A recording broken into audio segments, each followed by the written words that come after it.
Obviously, everyone is talking about the ICE-involved shooting that happened over the weekend, and it is, let me tell you, it's giving BLM Summer of Love 2020 vibes. It is giving COVID lockdown vibes. It is the left continuing to blow things out of proportion and manipulate what happened, manipulate people into putting themselves in harm's way. And it just has to stop. It just has to stop. It's disgusting. It's cruel. And it just needs to stop. So by now, I'm sure you've seen the video of 37-year-old Alex Pretti getting into this fight with ICE agents. You can see it right here on your screen. There is obviously a scuffle, a lot of chaos, a lot of confusion by design, I would add. And he ultimately gets shot in the process. I'm sure you guys have seen this video, but it's worth watching again. And then we're going to break down kind of and give an analysis of some other angles that we have. The left will now say, just immediately, he posed no threat. He was just a peaceful protester. How is it possible that in the United States of America, someone can be gunned down and executed just for peacefully protesting? This is the Gestapo. Insert hyperbolic statement here. There's a problem with that, though. It doesn't reflect reality. It doesn't reflect reality. And it doesn't reflect what we have already seen in the different angles that have come out. So I want to do a frame-by-frame analysis of the shooting footage as well. When we slowed down that footage, we noticed something that the mainstream media missed. This has been slowed down 3 times. There he assaults an officer. That was the moment that he effed around and found out, because so what the officer was doing, now the left again will say, oh, well, if you just see, the officer shoved a woman and he was coming to her defense. Well, no, let me tell you what I am quite confident happened. That woman that we know from prior footage was on the street. She was in the streets, and what the officer was doing was telling her to get to the sidewalk. You are not allowed to block traffic. You are not allowed to be in the middle of the street. And what looks like to me, the woman thought that she was going to be cute. And instead of going all the way to the sidewalk, she was just going to step back into the street, still at the curb. The ICE officer, who, by the way, I can't blame him, has had enough. It's just enough. They have bottles being thrown at them. They have Molotov cocktails being thrown at their building. They're being doxxed. Their families are being doxxed. Their lives are being threatened every single day that they are out there. And you know what? He's had enough. And I don't blame him. Follow orders. These are lawful orders. Please keep in mind as you walk through this, and I'm going to show you the rest of this that needs to be analyzed here. Keep in mind, these are the same people who wanted you thrown into a camp because you didn't wear a mask or get a vaccine, who they arrested people for eating at a restaurant without a vaccination card. Okay, these are the same people. The same people, all right? So he decided to physically put his hands on an ICE officer who was engaging in lawful behavior and lawful orders attempting to apprehend a criminal. That led to chaos and confusion, and that decision that this man made to put his hands on an ICE officer, knowing that he had a gun, which we'll get into, knowing that he himself had a firearm, that's what ultimately the decision that got him killed. That's what got him killed. Okay, now we're going to get into the firearm thing, because that's obviously a huge part of the story. But I would say it is a little ironic. This man had a staying home saves lives Facebook badge profile picture for COVID.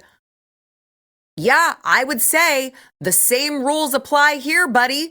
You should stay home. You guys should not be out there harassing lawful actions from federal law enforcement officials. You shouldn't be doing that.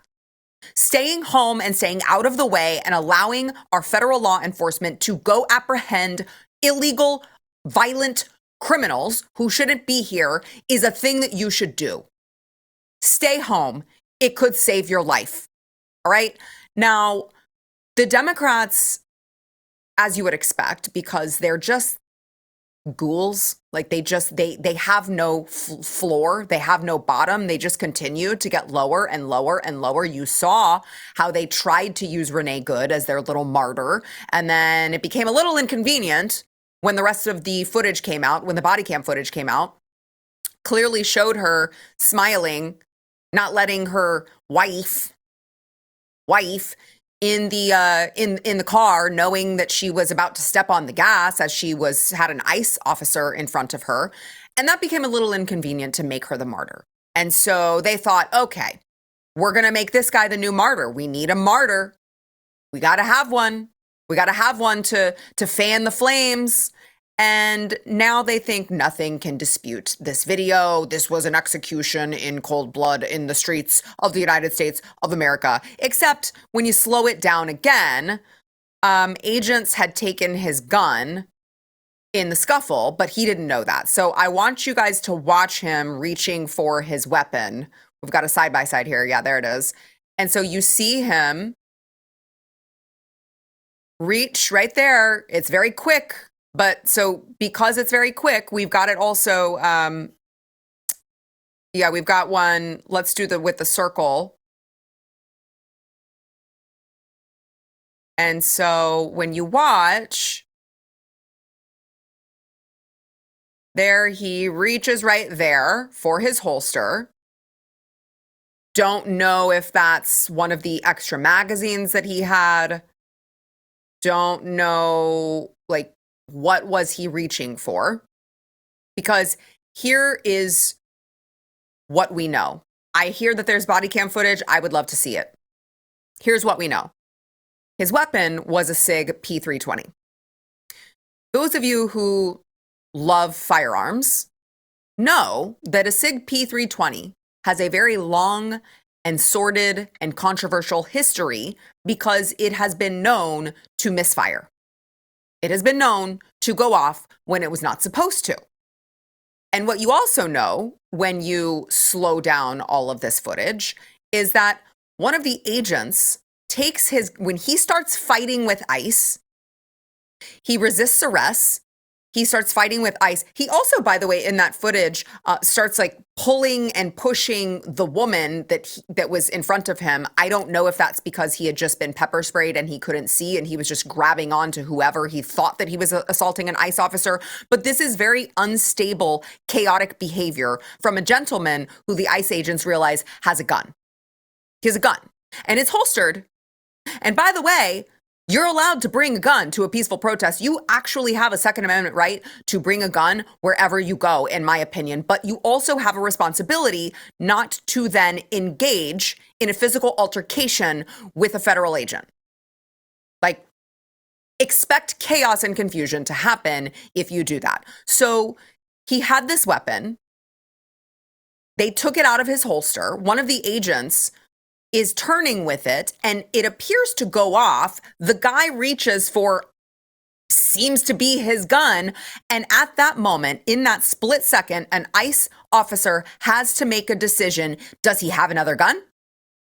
Does he have a second gun that we didn't see? What is he reaching for? Why is he reaching back there? All we know is that this guy is chaotic and unstable and was sent here and came here with ill intentions. He came here to obstruct our official lawful orders. That's what they know.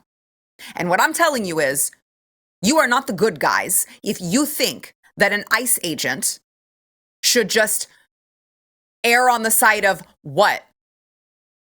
Some guy who was in this coordinated network who meant them harm?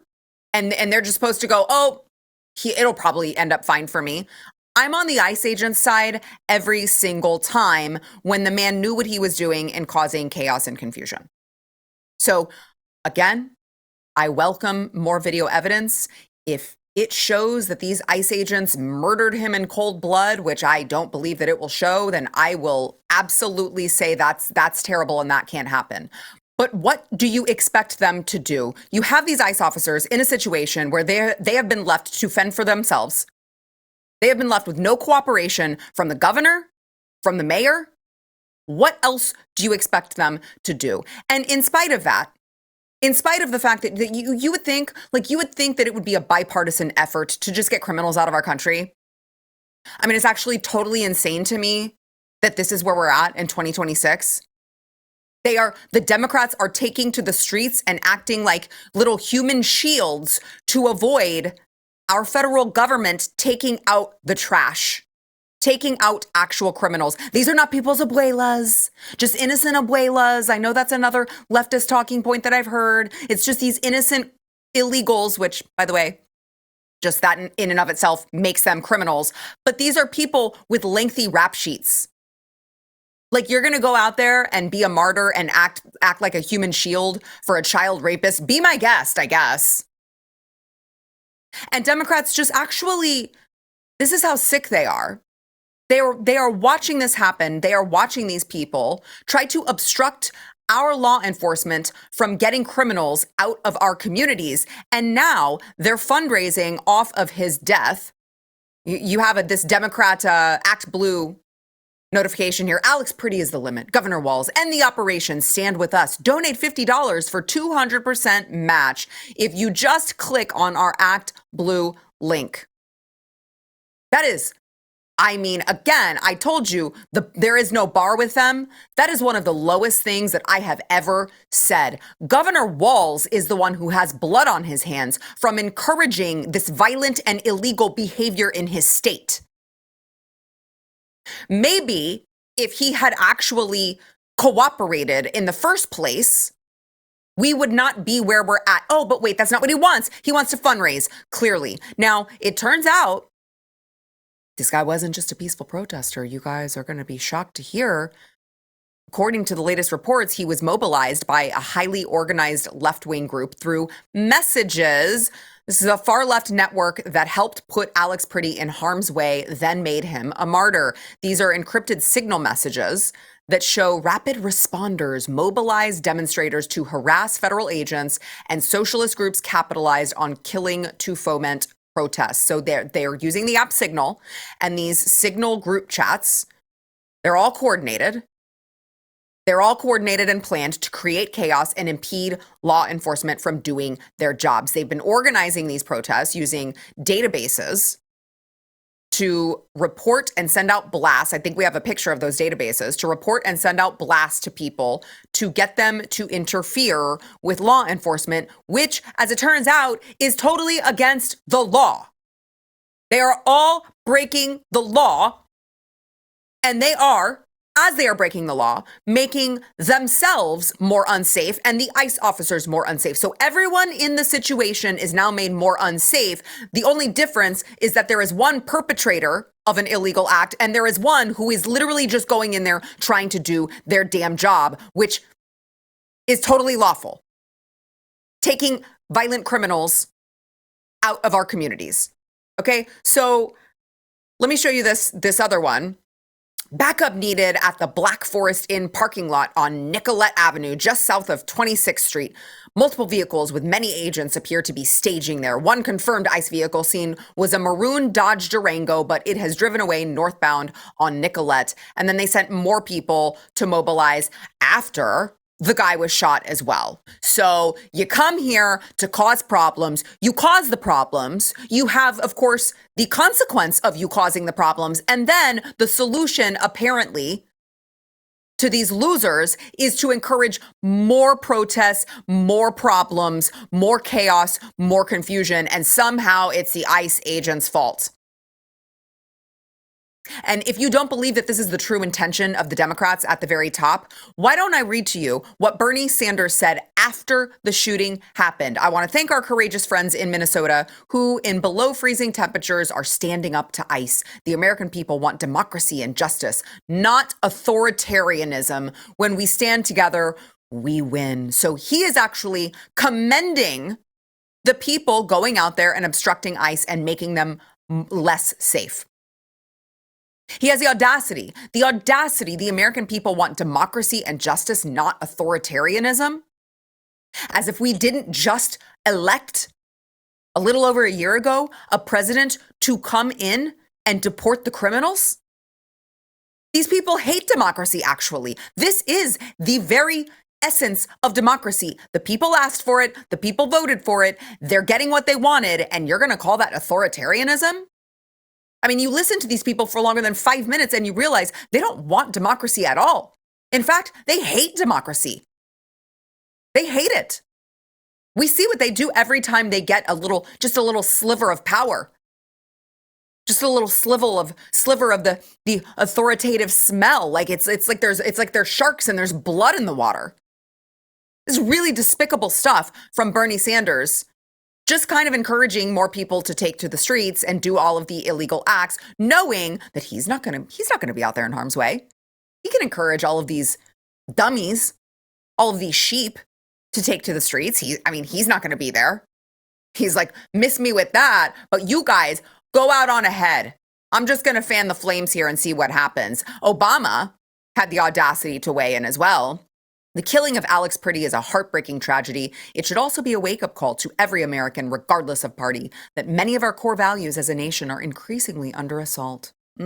Federal law enforcement and immigration agents have a tough job, but Americans expect them to carry out their duties in a lawful, accountable way and to work with rather than against state and local officials to ensure public safety. We're seeing the opposite in Minnesota. For weeks now, people across the country have been rightly outraged by the spectacle of masked ICE recruits and other federal agents acting with impunity and engaging in tactics that seem designed to intimidate, harass, provoke, and endanger the residents of a major American city. Now that, my friends, is so rich. That is so rich coming from a man who also was known as the deporter-in-chief. Let's listen to Obama not that long ago. I'm the president of the United States. I'm not the emperor of the United States. My job is to execute laws that are passed. And Congress right now has not changed what I consider to be a broken immigration system. And what that means is that we have certain obligations to enforce the laws that are in place, even if we think that in many cases the results may be tragic. There are going to be some stories that break our hearts. And more importantly, we're going to continue to have an economy that is stifled by a really inefficient system where not only are we deporting folks, but we also have a legal immigration system that is so bottlenecked that it forces sometimes people into the illegal system. Up until the first 10 seconds, Barack Obama of 2013 is like the Sara Gonzales of 2026. Like, yes, we have laws on the books. And by the way, the most important piece that you just heard him say is, yeah, there are going to be stories that are sad. There are going to be stories that just break your heart. There are going to be stories about, young kids who have to go back because their families are going back. And like, that's okay. But harden your hearts, guys. Harden your hearts. Saving this country isn't for the weak. Saving this country isn't for the faint of heart. What else do you think is going to happen? We have to enforce federal law, and federal law says they gotta go.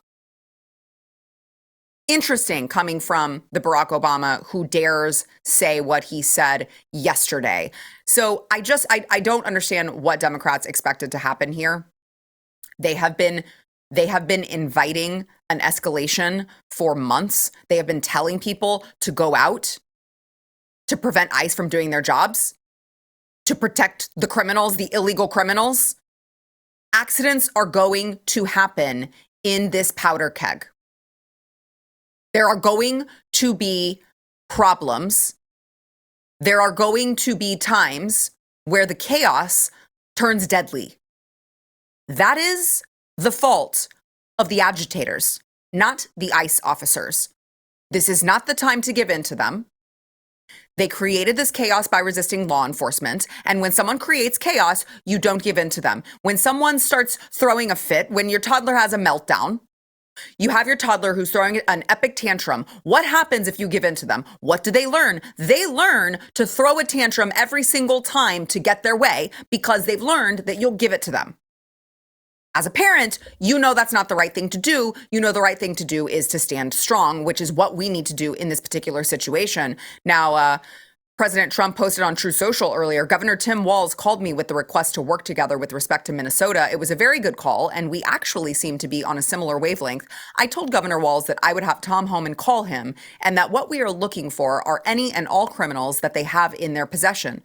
The governor very respectfully understood, and I will be speaking to him in the near future. He was happy that Tom Homan was going to Minnesota, and so am I. We have had such tremendous success in D.C., Memphis, Tennessee, and New Orleans. And both Governor Walz and I want to make it better in Minnesota. I want to kind of encapsulate all of this with this point. If Governor Walz had worked with him at the beginning, there are at least 2 Minnesota citizens who would still be with us. And Governor Walz is going to have to deal with that. Okay. Now, on top of that, Kristi Noem and some of the administration who have made comments after the fact I was not impressed by them. I was not impressed by them at all. Actually, they were very misleading. You have a right to bring a gun wherever you would like to go. You also have a responsibility to make sure that chaos doesn't break out because you have a gun and you're acting in an irresponsible manner. On top of that, if you are reckless while having a firearm on you, expect consequences. Okay? I carry all the time. You know how I don't get shot by ICE? I don't arm myself with a loaded weapon and start breaking the law and start a fight with law enforcement officers. It's really that simple. It's really that simple.